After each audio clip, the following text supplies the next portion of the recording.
Did you know that the moon has an atmosphere? No. No, it doesn't. Well, technically, it does. Hey, curious kids. Kevin here. Today, on a place called space, we are talking about, does the moon have an atmosphere? We got two different answers here. Well, an atmosphere is when gravity holds down a layer of gases around a body, like a planet or a moon, an asteroid or a comet. It's essentially a blanket of gases that's cuddling the planet. Now, Earth has one. It allows us to live and breathe because it's 78% nitrogen and 21% oxygen. We breathe the oxygen. Now, Mars has one too, but it is 100 times thinner than Earth's, and it's 95% carbon dioxide, not breathable for humans. If a place does have an atmosphere, there isn't a specific line where it ends and space starts. It just kind of blends into space. All right, now on to the moon. To have an atmosphere or to not have an atmosphere? That is the question. So yes, the moon does have a small, thin blanket of gases around it. It is 10 million times thinner than Earth's. It is an extremely tenuous atmosphere. Tenuous means flimsy, weak, slight, not really there. So it's basically a vacuum. We have detected trace amounts of gases near the surface. Now, the astronauts from the Apollo 17 mission brought with them an experiment called LACE, the Lunar Atmosphere Composition Experiment.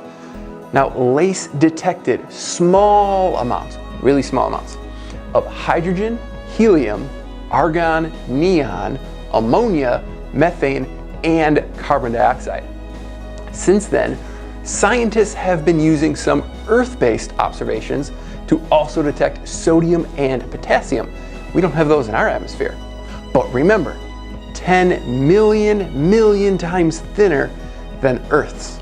And by thinner, I don't mean size, like 1 centimeter versus like a kilometer. Thinner here means less dense, less tightly packed. Like if you took all of the air out of a room, the room is still there, but there's no air inside, so the density is lower or smaller, thinner. Now, the atmosphere on the moon is constantly being lost and then replenished. So first off, where does it come from? What creates the atmosphere? Well, some of it comes from outgassing of radioactive decay of the crust and mantle. What does that mean? Well, basically, some stuff is getting old and it's giving off gas as it ages.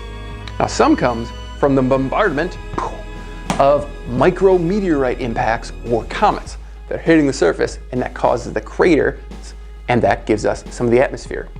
Now, some of it also comes from the solar wind, the particles that the sun shoots out, and some of it comes from sunlight in a process called sputtering, where the sun's energetic particles hit the surface, and then particles of the surface are ejected. So that creates the atmosphere. So basically, right, it's like the moon dirt, which we call regolith, is where some of it comes from, and then the rest of it comes from other places, like the sun brings it in, or things that hit the moon. Now, how is it lost? Well, some of it is re-implemented into the regolith, aka the moon dirt, by gravity. It pulls it back in.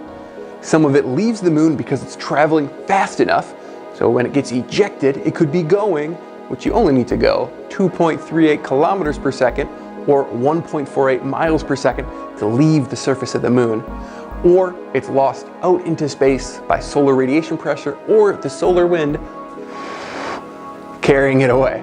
The moon may also have a dust atmosphere, or what some call a moon fountain. This is where it looks still, but it's actually in constant motion. We see a similar thing with water here on Earth under certain conditions. Now, this dust fountain, this moon fountain, is a phenomenon called electrostatic levitation, and it could be 3 to 30 centimeters thick of constantly moving dust, but that way it's not solid, you would just go into it. I think that's super neat. All right, let's go way back to like 3 to 4 billion years ago. The moon is believed to have had a thicker atmosphere, about 1.5 times that of current Mars, due to substantial volcanic activity.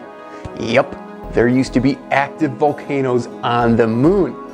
Now, the thicker atmosphere lasted for about 70 million years, and some claim it may have been able to support aliens. Aliens on the moon? Maybe, but probably not.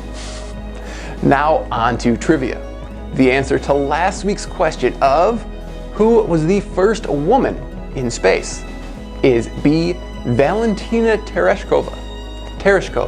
I'm not that great at pronouncing Russian names. This week's question is, what is the largest moon in our solar system? Is it A, our moon, B, Titan, C, Ganymede, or D, Phobos? Tune in next week to get your answer. Always be curious.